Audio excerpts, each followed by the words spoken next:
Good afternoon. In this video, we're going to go over this past week's trades and a weekly recap.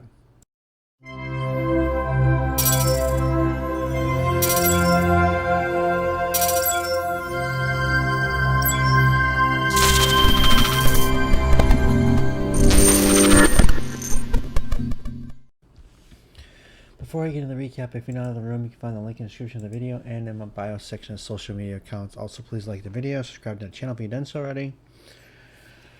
Now, this week, I did finish the week with 11 wins and 4 losses for a win rate of 73.33%, below my weekly goal of 85.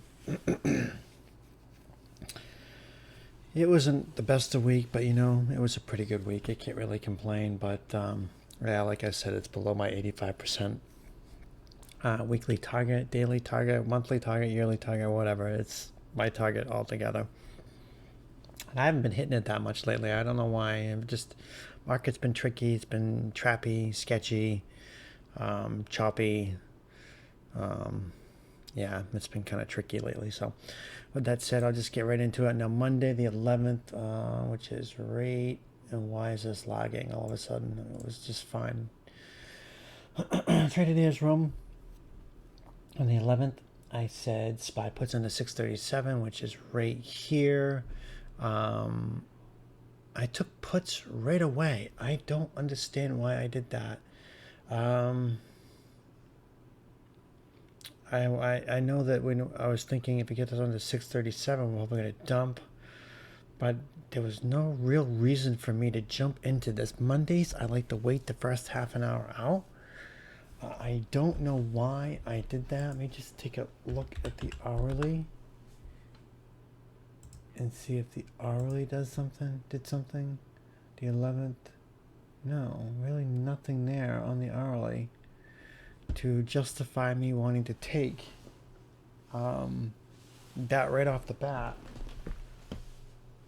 So I just had to reposition myself. Yeah, right at 9:34 I took puts. Right when it broke 637, I took the 63.75 puts at 680, and it popped, and I ended up stopping out. So then it took calls at 11:48, which is right here. This candle, as soon as it get up to higher day above 638, why is TOS lagging? Such a laggy piece of crap. I took calls right up here. I took the 63.90 calls at 750, and they went from 750 to 19, so that ended up being a good play. I should have never taken this puts play, so I'm still kind of annoyed with that. But anyways, it is what it is. I'm not going to dwell on the past, except maybe learn from it. That's all you can do. 12.15 I took puts, which is right 12.15 right here. I was taking the liquidity sweep, which was up here. Now, for those who don't know about like liquidity pockets, you see this high right here, then you get this lower high and lower high. Anything between this high and this high is a pocket for liquidity. And that's why you end up seeing these lower highs, and you just see this random candle just rip right through them and quickly come right back. That's basically just a liquidity sweep, and all this liquidity from 638.80 to 638.50 is just sitting there. And so the market makers just popped it up, took out all the liquidity, which was a liquidity sweep, and that's what I based the play on. As soon as it broke the 638.80 area, it came back down. I took puts as soon as I got back underneath 638.50. I took the 6,400 puts at 510, and they went from 510 to $11. So that is a liquidity sweep. Once the price has gone beyond this pocket, liquidity's gone. So what I like to do is I'll put like a line at the top of the high, or you can just put a box. Just put a box, and like I know I'm kind of getting off topic, but I guess I'm doing a video lesson at the same time I'm doing a thing. I'll do like a box from like this high to this high, and just keep it like that, and watch the price just jump right through it. And then when it jumps right through it, You know, I know the pocket's been filled, the liquidity's been swept, and I remove it because it is no longer valid. So I don't have to worry about that. So that's how you should always do it. Once the liquidity is swept, I don't look at it anymore because there's nothing there to look at anymore. So that's all I took for plays on the 11th, which was Monday. Now, the 12th, I did not post on Twitter, probably because I was annoyed with the day, because this is the day I took 2 losses. Didn't play it that well. Trade ideas, I did not post on the 12th because we had this huge gap up and we were right in this massive range, and it didn't feel right posting plays up at 640 or down here at 635. The range was too massive, so I just ignored it. So, but the first play I took was let me see, they were both losers, right? And the first play was a winner, and the last 2 are losers. Oh, and just to give you a heads up, if you hear my son screaming in the background, he's upstairs playing, and he's found his vocal cords, and when he gets excited, he screams really loud on the top of his lungs. So if you hear that, that's what's happening. Anyways, get back into this. Let's see, the 12th, right? Is that the day I'm on? The 12th? This is going to be a very interesting recap, so please bear with me. Yeah, the 12th. 6,400 puts. See? You're just kind of excited. I can hear him screaming. 6,400 puts at 940, which was right here when it broke lower day. I took the puts because usually when you have these massive pops up, they usually give it back, or at least most of it. Well, most of it got given back, but I was expecting almost all of it because usually all of it does, but it didn't.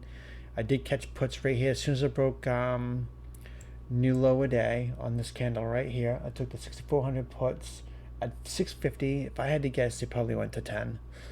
Then I took puts again at 1055, which was right 1055. Right here. I don't know why I did this. I took it at higher day. I took the 6410 puts at 740 at 1055 up here. I don't know why I did this. And I could have looking for liquidity sweep up here, get that high and that. And I was looking for probably a liquidity sweep. I should not have just front loaded it like I did. I should have waited for it to come back. My throat's very dry for some reason. So if you hear that, that's just me drinking too. I'm making all kinds of noise in this video, and this is what you're going to get, unedited, unfiltered. But yeah, I should not have taken puts right there. I did. I took the 6410 at 740, and I stopped out. Then I took puts again at 129, which was right here. Right here. I don't know why I did this. I must have thought the top was coming in. Get this tail candle right here. Get a red candle. So it was starting to look like maybe it was starting to turn over. But every time you think SPY is about ready to roll over, when it's crazy like this, it doesn't. It just finds a way to keep going and going and going. And I should have just waited for a lower high. I should have waited for something else. And I took another loss. And that time it was the 6430 puts at 350, so the loss wasn't anything to talk about on that one. So so yeah, that was the 12th. I was very annoyed with this day. I was not expecting that, and yeah, it was just very annoying. Now the 13th, only played 2 plays. The trading in his room, I said SPY puts under 644, which is this right here. The first play I took was what? 6460 puts at 720 at 1024, which is right here as soon as it broke lower day. I got the 6460 puts at 720, and they went from 720 to 10, so it ended up being a good play. Then I took calls at 214, which is right here. Right when I got over this 644 area, popped up a little bit. I got the 6460 calls at $4. Then it dropped right here, and I added right in on this drop. I added more at $2 to make my new average 3, and then it popped right here, and then they ended up going from $3 to $4.50. So yeah, I mean, even if I didn't average down, I would have got 50 cents. I probably would have jumped out as soon as it turned green. But I did average down, and me averaging down, I was able to get a little more out of it.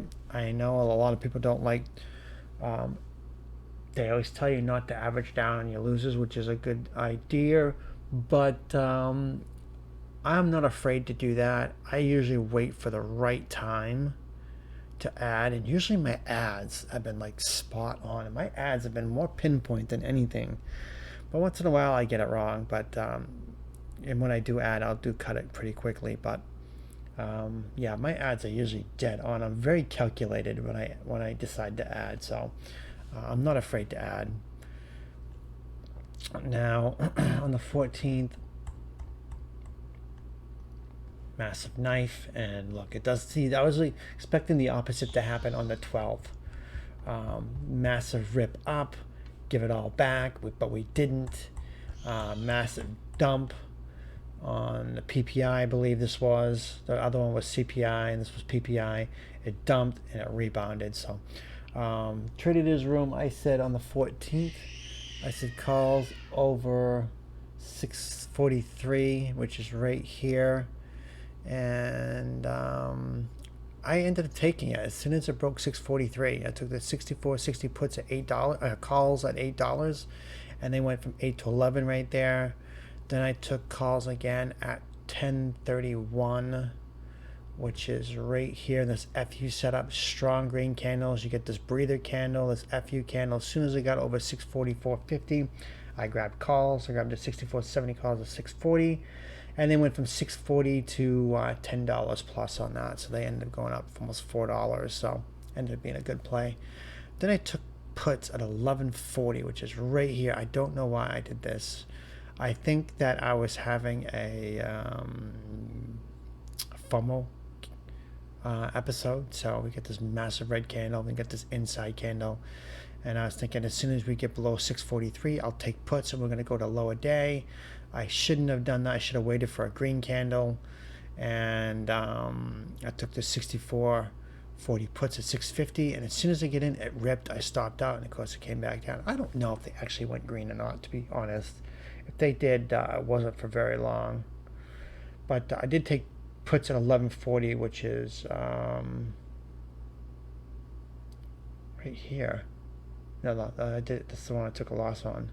12, 10, 12, 12, which is right here. Okay, so yeah, I took it here, 643.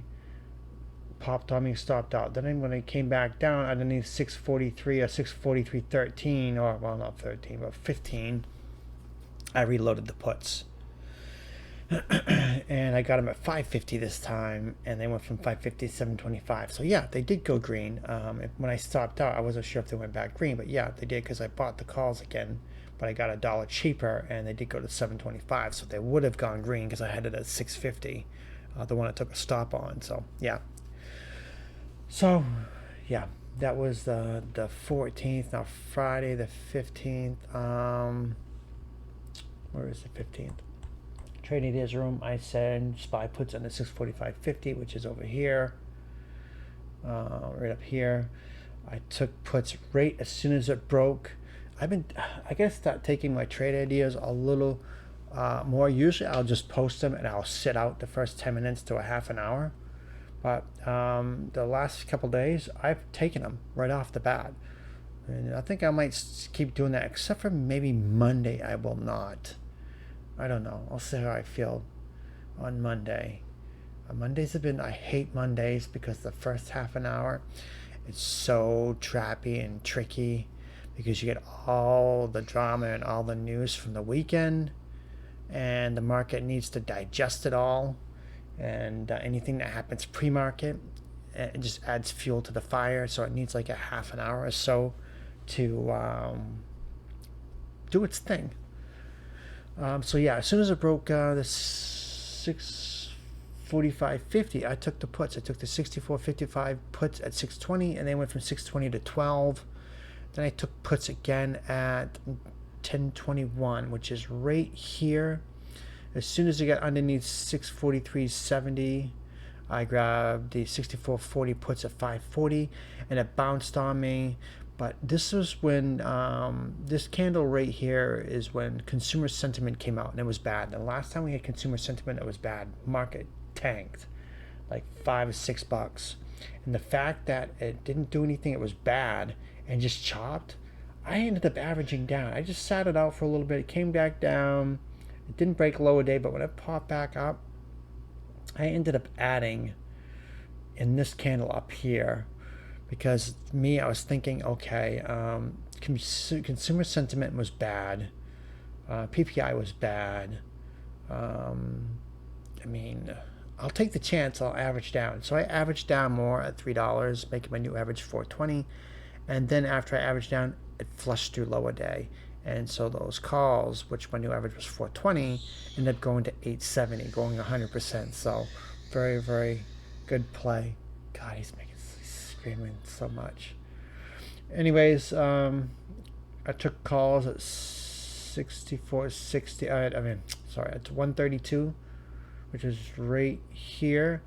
As soon as it got over the 644.50, I took the 64.60 calls at 580. It pulled back, then it popped. So they did go a little bit. Again, tricky. Gets to a level, pulls back a little bit, but stayed above VWAP and finally went. So pleased about that. Those calls went from 580 to 760. So that ended up being pretty good for Friday. So it was a pretty good week, except for the first half of the week, Monday and Tuesday. But other than that, the second half of the week was very, very strong, and he is screaming like crazy. So I apologize for his excitement. But anyways, I'm just going to call it for the recap right now, and thanks for watching.